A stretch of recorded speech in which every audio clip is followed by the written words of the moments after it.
ಮೈತ್ರಿ ವಿಚಾರವಾಗಿ ನಾಯಕರುಗಳು ವ್ಯತಿರಿಕ್ತವಾದಂತ ಹೇಳಿಕೆಗಳನ್ನ ಕೊಡ್ತಾರೆ. ಈ ಬಗ್ಗೆ ಏನಾದ್ರು ಚರ್ಚೆ ಆಯ್ತಾ ಸರ್? ಏನು ರೀತಿ ನಡ್ಕೋಬೇಕು, ಯಾವ ರೀತಿ ಮೈತ್ರಿನ ಪಾಲಿಸಬೇಕು ಅಂತ ಅಲ್ಲ, ಆ ಥರ ನಮಗೆ ಈಗ JDS NDA ಭಾಗ ಆಗಿರೋದ್ರಿಂದ ಅವ್ರನ್ನ ನಾವು ಎಲ್ಲ ರೀತಿಯಿಂದಲೂ ಕೂಡ ಗೌರವದಲ್ಲಿ ಕಾಣ್ತೇವೆ. ಒಟ್ಟಿಗೆ ತಗೊಂಡು ಹೋಗುವಂಥ ಕೆಲಸನ ನಮ್ಮ ಕಡೆಯಿಂದ ನಾವು ಮಾಡೇ ಮಾಡ್ತೀವಿ. ನಮ್ಮ ಕಡೆಯಿಂದ ಆ ಥರದ್ದೇನೂ ಕೂಡ ತೊಡಕಾಗದ ರೀತಿಯಲ್ಲಿ.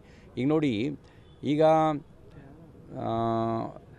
ಪಕ್ಷದ ನೇತೃತ್ವದ ನಡುವೆ ಯಾವುದೇ ರೀತಿ ಆ ಥರದ ಗೊಂದಲ ಇಲ್ಲ.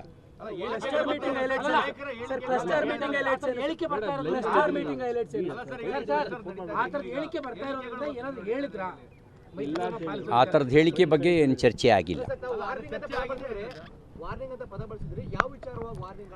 ನಾನು ಪದ ಬಳಸಲಿಲ್ಲ.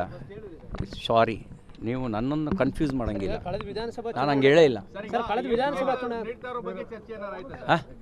ಇಲ್ಲ, ಆ ಥರದ್ದು ಏನು ಚರ್ಚೆ ಆಗಿಲ್ಲ. ಈಗ ಲೋಕಸಭೆ ಎಲೆಕ್ಷನ್ಗೆ ಬಿಜೆಪಿ ಕೋರ್ ಕಮಿಟಿ ನೀವೇನಿದ್ದೀರಿ, ನೀವು ರೋಡ್ ಮ್ಯಾಪ್ ಡ್ರಾ ಮಾಡ್ತಾ ಇದ್ದೀರಾ, ಇಲ್ಲಾಂದ್ರೆ ಅಮಿತ್ ಶಾನೇ ರೋಡ್ ಮ್ಯಾಪ್ ಡ್ರಾ ಮಾಡಿ ಇಲ್ಲ ನಮಗೆ ನಮ್ಮ ಹತ್ರ ಚರ್ಚೆ ಮಾಡಿ ಫೀಡ್ಬ್ಯಾಕ್ ತಗೊಂಡ ನಂತರ ಅವರೊಂದು ಸಲಹೆ, ಅವರ ಅನುಭವದ ಸಲಹೆಯನ್ನು ಕೊಟ್ಟಿದ್ದಾರೆ. ಅದನ್ನು ಕೆಳಗಡೆವರೆಗೂ ಅನುಷ್ಠಾನಗೊಳಿಸೋದಕ್ಕೆ ನಾವು ಕೂತ್ಕೊಂಡು ಡೀಟೇಲ್ ಡಿಸ್ಕಷನ್ ನಾವು ಮಾಡ್ಕೊಳ್ತೀವಿ.